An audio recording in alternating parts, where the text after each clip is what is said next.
পতাকার ৫টি রং। কবি সুকান্ত আচার্য। বলো তো দেখি পতাকায় মোদের কয়টি রং আছে?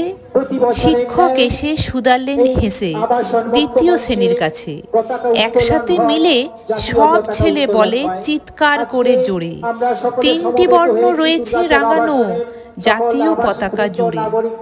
শ্রেণীর পিছনের বেঞ্চের কোণে শিশু ছিল এক বসে। পতাকার মাঝে ৫ রং আছে, বলল সে মৃদু ভাসে। কথা তার শুনে বাকি শিশুগণে হেসে খায় লুটোপুটি।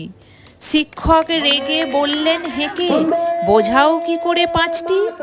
মাথা নিচু করে ভয়ার্ত স্বরে সরল শিশুটি বলে, ওপরে গেরুয়া, মাঝখানে সাদা, সবুজ আছে তার তলে, আর আছে আঁকা গোলাকার চাকা, নীল রং আছে এতে। শিক্ষক বলে এটিকে ধরলেও তবু হচ্ছে ৪টি। অবোধ শিশুটি বলল তখন, রং আছে আরও এক, লাল লাল ছোপ দাগ দেখা যায় ওই পতাকার মাঝে।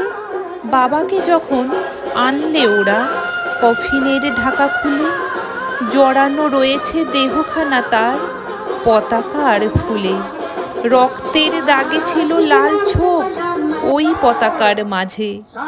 এই নিয়ে মোট হলো ৫টি, এবার তো ঠিক আছে। সরল শিশুটির জবাবখানি কাঁপিয়ে দিল বুক, অশ্রু এলো নয়ন ভরে, শুকনো হলো মুখ। আজও যারা দেশের জন্য করেছে বলিদান, স্বাধীনতার শহীদ সম তাদের অমর প্রাণ। হয়েছে স্বাধীন, পেরিয়ে গেছে ৭০টি বছর, দেশ বাঁচাতে যাচ্ছে যে প্রাণ, রাখছে কি তার খবর? আজ ১৫ই আগস্ট ভারতের ৭৯তম মহান স্বাধীনতা দিবস। আজকের দিনে সমস্ত ভারতবাসীর সবথেকে বড় উৎসবের দিন। সবাইকে স্বাধীনতা দিবসের আন্তরিক অভিনন্দন এবং শুভেচ্ছা জানাই।